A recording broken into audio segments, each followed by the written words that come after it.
নমস্কার, আমি ডক্টর কুমার জ্যোতি, astro prediction চ্যানেলে সকলকে স্বাগত ও শুভেচ্ছা। আজকের আলোচনার বিষয় ধনুলগ্ন, ধনুরাশি জাতক জাতিকাদের মার্চ মাসের রাশিফল, অর্থাৎ ধনুলগ্ন ধনুরাশি জাতক জাতিকাকে মার্চ 2024 কেমন যাবে। প্রথমে রাশিফল আলোচনা করতে গেলে প্রথমেই আমাদের দেখে নিতে হয় যে কি গ্রহ অবস্থান রয়েছে মাসের প্রথমে। 1 মার্চ 2024 আমরা দেখতে পাচ্ছি যে বৃহস্পতি অবস্থান করছে মেষ রাশিতে। বৃষ, মিথুন, কর্কট, সিংহে কোনো গ্রহ নেই। কন্যায় অবস্থান করছে কেতু। মাসের 1 তারিখে চাঁদ বসে রয়েছে তুলা রাশিতে এবং সোয়া দুদিন অন্তর সে তার রাশি পরিক্রমা করবে। বৃশ্চিক ও ধনুতে কোনো গ্রহ নেই। মঙ্গল ও শুক্র মাসের প্রথমে অবস্থান করছে মকর রাশিতে। শুক্র 7 তারিখে চলে যাবে কুম্ভে এবং মঙ্গল চলে যাবে 15 তারিখে কুম্ভে। মাসের প্রথমে কুম্ভ রাশিতে শনি, রবি ও বুধ অবস্থান করছে। বুধ 6 তারিখে চলে যাবে মিনে এবং রবি 14 তারিখ চলে যাবে মিনে। মিনে রাহু অবস্থান করছে মাসের প্রথম থেকে। তো এমত অবস্থায় আমরা দেখে নেব ধনুলগ্ন ধনুরাশি জাতক জাতিকাদের যে মাসটি কেমন যাবে। ধনুলগ্ন ধনুরাশি জাতক জাতিকায় প্রথমেই বলি যে বৃহস্পতি যেহেতু রাশি বা লগ্নে দৃষ্টি দিচ্ছে, নবম দৃষ্টি দিচ্ছে, কাজেই শারীরিক মানসিক অবস্থা ভালো যাবে। শরীরের সম্বন্ধে কোনো খুব একটা সমস্যা নেই। যাদের লিভার রিলেটেড কোনো সমস্যা ভুগছিল তাদের ক্ষেত্রে কিছু রিকভারির জায়গা কিন্তু রয়েছে। যাদের জন্ডিস টাইপের কোনো সমস্যা রয়েছে তাদের ক্ষেত্রেও কিন্তু রিকভারির জায়গা রয়েছে।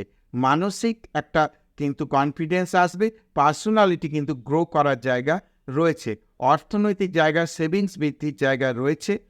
যারা শৌখিন কোনো জিনিসপত্র নিয়ে কাজ কারবার করেন, ব্যবসা বাণিজ্য করে, তাদের ক্ষেত্রে কিন্তু বর্তমান সময়টি যথেষ্ট ভালো যাবে। যারা ল্যান্ড রিলেটেড বা জমি জমা, বাড়ি ইত্যাদি বিষয় নিয়ে কাজ কারবার করেন, ফ্ল্যাট ট্যাট বানিয়ে বিক্রি করেন, তাদের ক্ষেত্রে কিন্তু বর্তমান সময়টি ভালো যাবে। পরাক্রম বৃদ্ধির কিন্তু জায়গা রয়েছে এ মাসে। পরাক্রম দ্বারা কার্যসিদ্ধির কিন্তু সম্ভাবনা রয়েছে। কমিউনিকেশন বৃদ্ধি পাবে, সেই কমিউনিকেশন বৃদ্ধির জন্য কিন্তু কাজকর্মে যোগাযোগ হবে, যেটা পরবর্তীকালে কিন্তু একটা বড় লাভ করার জায়গা বা বড় গেইন করার জায়গা কিন্তু দেবে। এরপর বিদ্যার ক্ষেত্রে বলি, যারা বিদ্যার্থী রয়েছে তাদের কিন্তু এখন সময়টা কিন্তু একটু এ মাসে টেনশনের জায়গা রয়েছে। মানে বিষয়টা হচ্ছে যে যেটা ভাবছি সেটা হয়তো হচ্ছে না, তো সেই বিষয়ে একটু বেশি অধ্যয়নের দিকে একটু বেশি মনোনিবেশ করতে হবে। যারা জেনারেল এডুকেশন রয়েছে, যারা প্রফেশনাল এডুকেশন রয়েছে, সবার জন্য আমি বলি যে একটু বেশি এফোর্টস দিতে হবে। যারা ম্যানেজমেন্ট ওরিয়েন্টেড পড়াশোনা করছে তারা কিন্তু যদি মাসের শেষার্ধে বা মাসের প্রথম সপ্তাহটা বাদ দিয়ে যদি কোনো পরীক্ষা টরীক্ষা থাকে, তাদের কিন্তু একটু বেশি গুরুত্ব দেওয়া প্রয়োজন রয়েছে। উচ্চশিক্ষার সঙ্গে যুক্ত যারা রয়েছে তাদের ক্ষেত্রে কিন্তু বর্তমান সময়টি ভালো যাবে। কোনো যদি এন্ট্রান্স এক্সাম থেকে থাকে যেটাতে কোর্সে চান্স পাওয়ার জন্যে, তাদের ক্ষেত্রে ভালো। যদি কোথাও পরীক্ষা রয়েছে উচ্চশিক্ষার ক্ষেত্রে, তাদের ক্ষেত্রে ভালো হবে। সন্তান সন্ততির শিক্ষা বা কর্ম বা বিবাহ আদি বিষয়ে কিন্তু সুখকর খবর আসার জায়গা রয়েছে। প্রেমের বিষয়ে যারা রিলেশনে রয়েছে তাদের ক্ষেত্রে বর্তমান সময়টি ভালো। শত্রুতা মামলা মকদ্দমার বিষয়ে কিন্তু বর্তমান সময়ে কিন্তু খুব একটা কিছু সমস্যা দেখা যাচ্ছে না।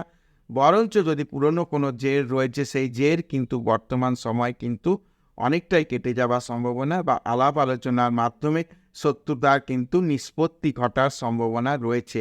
বিবাহ বিষয়ে যদি কথাবার্তা চলছে তাহলে বলবো মাসের প্রথম সপ্তাহের মধ্যে কথাবার্তা এগিয়ে নেওয়া ভালো।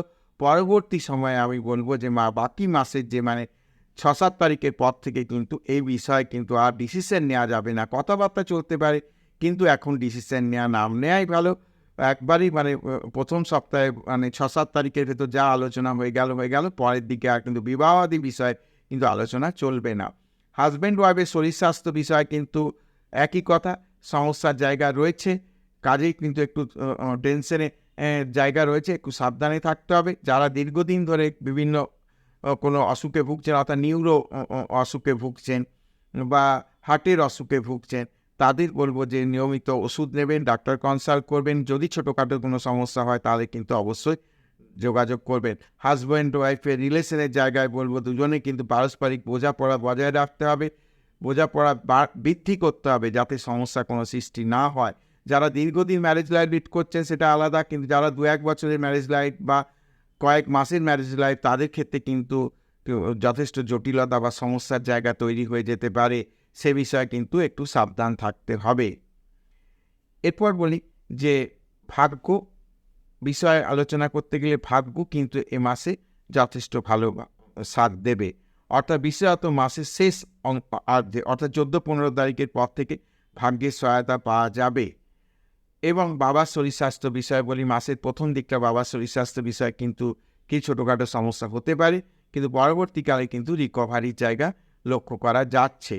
কর্ম বিষয়েও কিন্তু বর্তমান মাসে কিছু পজিটিভ রেজাল্ট আসার জায়গা রয়েছে, এবং যারা কর্মের চেষ্টা দীর্ঘদিন ধরে করছেন, বিভিন্ন পরীক্ষা দিচ্ছেন, পাস করছেন, ভাই যে হচ্ছে না, এই এমন অবস্থায় যারা রয়েছেন তাদের ক্ষেত্রে বলি কিন্তু ভালো। যারা কর্ম পরিবর্তন করতে চাইছেন তারা কিন্তু এখন কর্ম পরিবর্তন করবেন না, যে পুরনো কর্মে রয়েছেন, অর্থাৎ যারা বেসরকারি সেক্টরে মাল্টিন্যাশনাল কোম্পানি ইত্যাদিতে রয়েছেন তাদের বলবো যে এখন কিন্তু খুব একটা কিন্তু কর্ম পরিবর্তন করার চেষ্টা না করাই ভালো হবে। আরও কিছুটা সময় অপেক্ষা করে তারপর কর্ম পরিবর্তনের কথা ভাবা যেতে পারে। আয় উন্নতির জায়গা রয়েছে, মাসের প্রথমেই কিন্তু কিছু টাকা পয়সা আসার জায়গা রয়েছে, যেটা অনেক দিন ধরে আসার কথা আসছিল না, সেরকম ধরনের কোনো অর্থ আগমনের কিন্তু জায়গা রয়েছে। এক কথায় এ মাসে কিন্তু অতিরিক্ত অর্থ হাতে আসার কিন্তু সম্ভাবনা রয়েছে ধনুলগ্ন ধনুরাশি জাতক জাতিকাদের ক্ষেত্রে। বিদেশ যাত্রার ক্ষেত্রেও বলবো যে মাসের প্রথম 15 দিনের মধ্যে যদি কোনো যোগাযোগগুলো ফ্রুটফুল হয়ে যায় তাহলে ভালো, পরের দিকে কিন্তু একটু কিছু সমস্যার জায়গা তৈরি হতে পারে। তাই মোটের ওপর যদি যে বিদেশ যাওয়ার কথাবার্তা চলছে তাহলে কিন্তু সেটা চলা যেতে পারে। তো আর এক্সপোর্টের ব্যবসার ক্ষেত্রে বলবো, যারা এক্সপোর্টের ব্যবসা করছেন, ইম্পোর্টের ব্যবসা করছেন, তাদের ক্ষেত্রে মোটেরও ভালো সময় যাবে, খুব একটা কিন্তু সমস্যাবহুল বলা যাচ্ছে না। তো ধনুলগ্ন ধনুরাশি জাতক জাতিকাদের মার্চ 2024 কেমন যাবে এই পর্যায়ে আলোচনা করা হলো।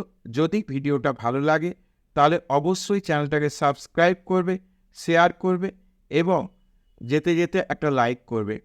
তো আজকের আলোচনা এই পর্যন্ত, আগামী দিনে আবার দেখা হবে নতুন কোনো ভিডিওতে। সবাই সুস্থ থাকবেন, ভালো থাকবেন।